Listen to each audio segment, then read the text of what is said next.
Hey, co-reporters, welcome back to my channel. Let me just tell you this.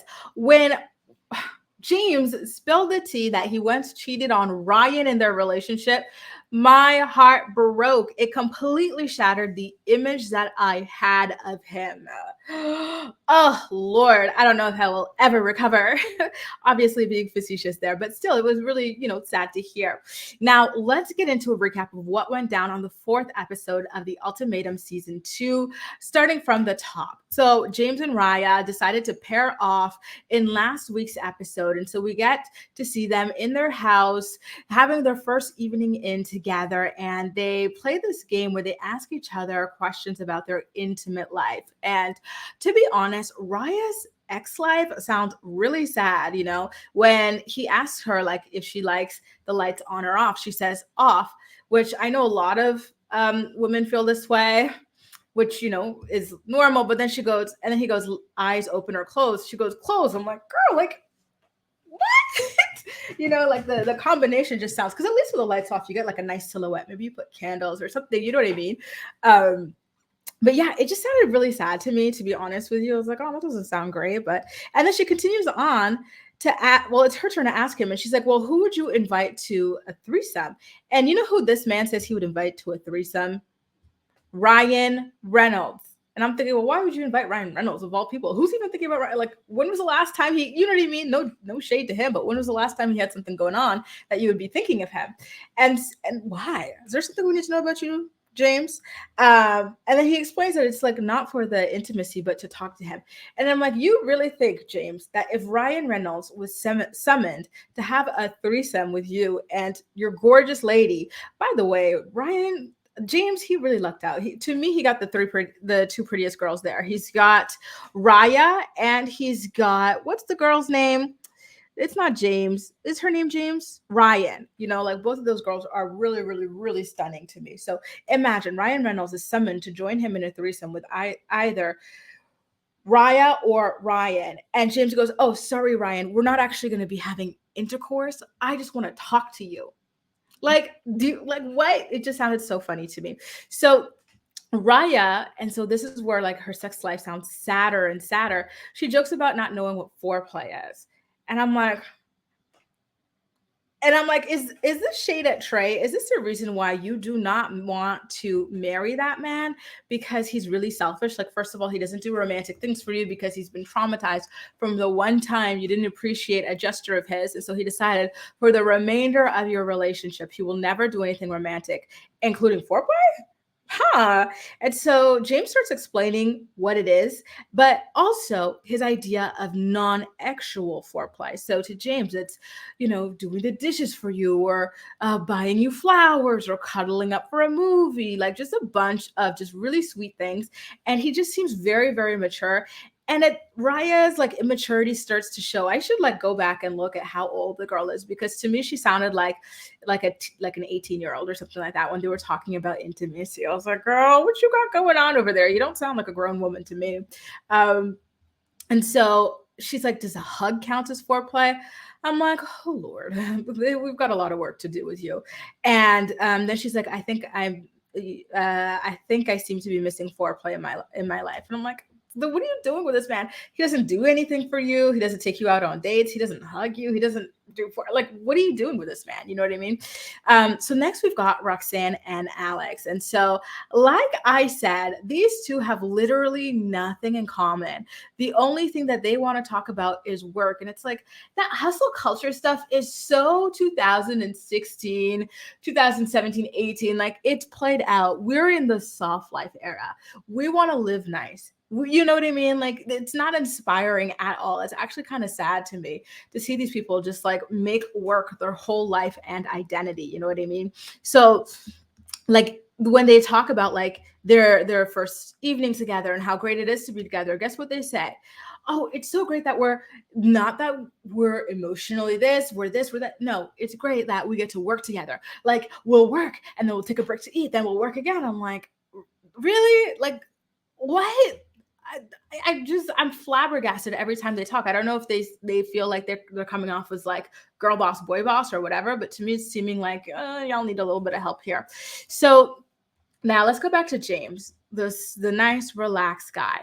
Now he's decided at this point to do something a little bit romantic for Raya to show her non-actual foreplay, right? And so because she's got nothing romantic going on in her life with Trey, James is like, I just want to show you something sweet and beautiful that like will remind you that you're special and you deserve this. So what does he do? He books off the pool and then he set rose petals along the entire pool, candles, and then they bring champagne and everything. It was absolutely gorgeous. And Raya is this total stunner. She looked like a Barbie doll in her yellow bikini. You know, like I said, this man lucked out between Ryan and Raya. Like he lucked the F out. So now, I like it was a really sweet moment. And so this I was like, okay, like I know that in the last episode he started crying because he missed Ryan, but is this a sign that he's moved past that and he's back to like having this big crush on Raya? Could this pool situation escalate into you know what, something a little bit more hot and heavy? Only time will tell. Now, we get Antonio taking Kat out for a romantic date to a horse stable or a barn or something like that. I guess her. Remember, we know that Kat is a very outdoorsy sort of a girl, and I like that about her and Alex. I loved seeing their pictures of them like kayaking, mountain climbing, and just doing a bunch of really like good fitness stuff, right? And so this was totally in line with what she likes. And so he talks about how he feels like he's never been able to be as romantic as he would like to be because he's not financially stable. It's really hard to plan dates and like paying for dinner for people, paying for this, that, and the other when you don't have money. And then you're thinking, like, how am I going to make ends meet at the end of the month? Which I totally understand. And I thought it was a really nice of him, not nice, but like sweet and vulnerable. And like it shows just how invested he is in this process to open up about that because I know how prideful men can be about their finances and whatnot. You know what I mean? Now, one thing I will say about Roxanne that I was happy to hear from her, Miss Work, Work, Work, Work, Work, is that she wants to use this experience to learn to become a bit softer, which I'm like, that's good. Good for you. And so she and Alex, they are hanging out somewhere, and then she asks if he wants to go home, cuddle, and watch a movie. And so he, of course, delightfully agrees. And now let's get to Trey. Remember, Raya's big complaint about Trey is that he's not romantic. But come to find out, Trey is romantic when it comes to Ryan. But again, listen, I do think he is romantic because he did that huge thing for his first Valentine's Day with Raya and she didn't appreciate it. So I think he got turned off from or discouraged from being romantic to her. So now that he's got a new woman, he wants to try and live in his romantic truth again. So for Ryan, one of his acts of service and romance was to go and get her car cleaned for her. And so they're in bed together talking about it. And she tells him that she really appreciates that he did that for her. And then he tells her that he appreciates her, like appreciating him, like, well, thank you for acknowledging that I did something nice for you. And it's crazy how powerful that could be, right? Like he wants to do these things, but unfortunately when he was doing them for his girlfriend Raya, they weren't appreciated, and so they stopped. And so it's interesting that she's complaining that she doesn't have these things, and all she has to do is just appreciate them when she gets them so that she can have more.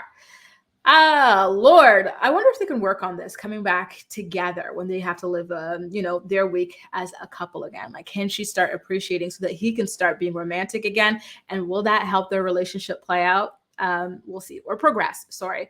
Now, he also thanks Ryan for being open and vulnerable about her feelings for him. And I'm like, I don't remember Ryan talking about her feelings for you. Maybe that's something that like wasn't aired or whatever. So it did kind of seem a bit random. Then we've got Roxanne. Okay. Roxanne visits Alex's house to meet his parents.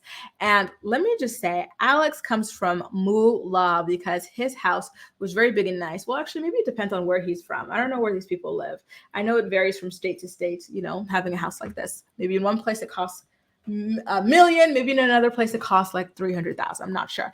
But anyway, gorgeous home. The parents seem lovely and everything. And so they all go out back by the lake where they've got the boat and everything. And listen, things go again in the same predictable direction because Roxanne truly is a one note sort of person. I wonder why she's trying to overcompensate so much. You know what I mean? Did somebody tell her that her business is never going to be successful, that her entrepreneurship is a quack or something? Like, I feel like someone told her something very hurtful when it comes to her work ethic, and that's why she overcompensates so hard, and she like shoves it down your throat that she works. You know what I mean? And that her business is real. So again, like all she talks about is how, like, they work, they enjoy working together next to each other, across from each other, blah blah blah, work work work work work. And then she wants to be part of a power couple and this that and the other. And like the parents are like, okay, like work is all well and good, but like there's other things. Like it's nice to have like the emotional side of things, to be able to go to somebody and like know that they're going to be there to support you, like that sort of thing. Trying to like steer her more in that direction. I got a fruit fly here, sorry. I was making banana bread.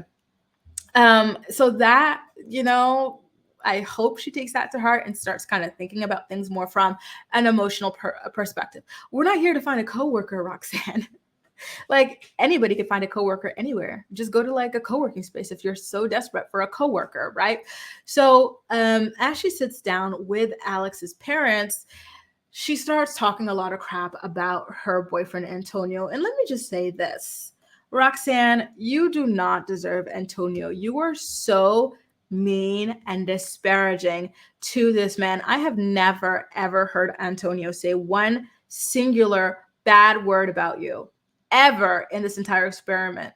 But every single time Roxanne gets an opportunity to look down her nose at her boyfriend, to criticize him, to tear him down in front of people, she takes it. And I find that to be rather disgusting. That's not the point of this experience, okay?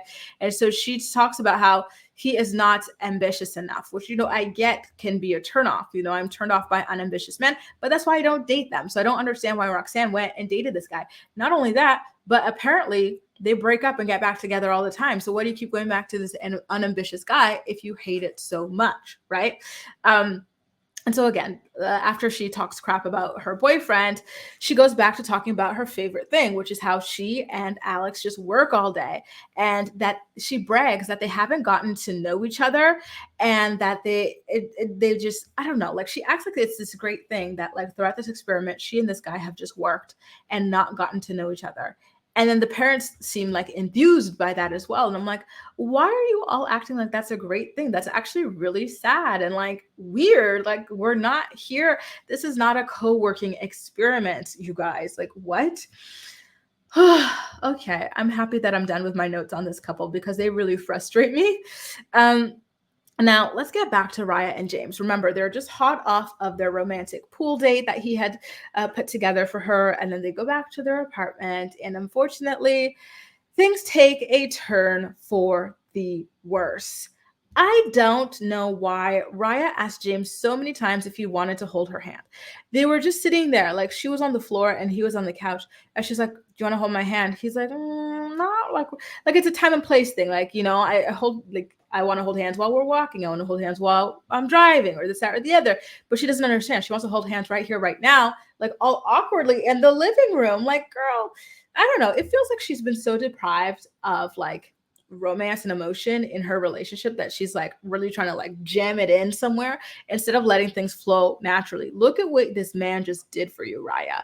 Like, like if he doesn't feel like holding your hand right here, right now at the couch, it doesn't mean that he doesn't like feel anything towards you. He does. It's just people have different times when they feel like doing different things. Do I want to hold someone's hand while I'm sitting on the couch and they're on the floor? No. Do I want to while we're driving? Sure. Or while we're walking? Sure. While we're sure. But it's time and place. I totally agree with what James was saying there. But she asked at least 6 times, and it was just weird, to be honest with you.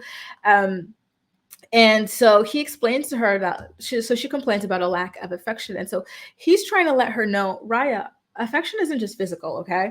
Like, to me, I show affection by different things. Like, if I wash the dishes for you, like if I say nice things, like just a bunch of different like ways. And so she just wants the physical touch and whatnot. And he's stressed out. And then he worries that she just wants to escalate physical to get into like, actual and stuff. And but she's like, no, that's not true. I just want like hugs and I want to hold hands and whatnot. Like, again, I think that this is where Raya's kind of immaturity comes through. I don't know if she's young or maybe just mentally young or something like that, but it really starts to shine through. And I can see James kind of like being going from being like attracted to her and interested in her to being like a little bit exhausted by her, which, I understand, but I don't know. It sucks, to be honest with you. I don't want Raya to feel rejected, and I don't want her to take it to heart.